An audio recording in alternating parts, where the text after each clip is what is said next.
জুলাই সনদ বাস্তবায়নে জাতীয় ঐকমত্য কমিশন যে সুপারিশ সরকারকে দিয়েছে তা নিয়ে রাজনৈতিক দলগুলোর মাঝে তৈরি হয়েছে বিভক্তি। বিএনপি জাতীয় নির্বাচন ও গণভোট একই দিনে আয়োজনের পক্ষে, আর জামায়াতে ইসলামী চায় নভেম্বরে গণভোট। অন্যদিকে এনসিপি সুনির্দিষ্ট তারিখ না বললেও সংসদ নির্বাচনের আগেই চাচ্ছে গণভোট। অলিল রনির রিপোর্ট।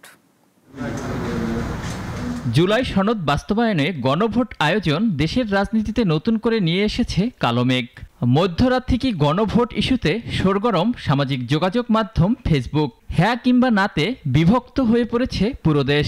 পরবর্তীতে প্রিন্টেড পুস্তক হিসেবে লাল সবুজের এ যুদ্ধে জামায়াত ও এনসিপির অবস্থান লাল হলেও বিএনপির এবারের অবস্থান সবুজে। জাতীয় নির্বাচনের আগে গণভোট অযৌক্তিক মন্তব্য করে দলটির মহাসচিব জানান, নির্বাচনের দিন ছাড়া গণভোটের সিদ্ধান্ত কোনোভাবেই মেনে নেবে না বিএনপি।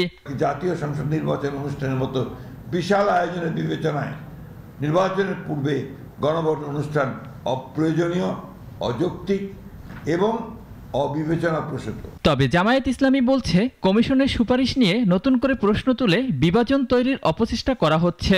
প্রয়োজনে জাতীয় নির্বাচন পেছানোর আহ্বান দলটির। জাতীয় নির্বাচনের আগে গণভোট, আরেকটি জাতীয় নির্বাচনের দিন একসাথে গণভোট। আমরা প্রথম প্রস্তাবটি অত্যন্ত জোরালোভাবে সমর্থন করি এবং জাতীয় নির্বাচনের পূর্বেই গণভোট অনুষ্ঠিত হবে।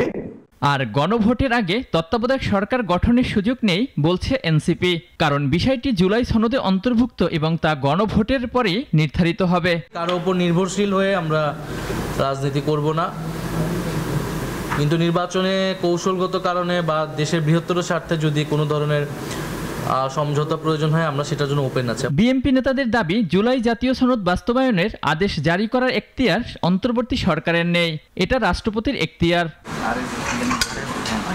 অলিউল রনি, নাগরিক, ঢাকা। কোনো ধরনের জোটে গেলে তো আমাদেরকে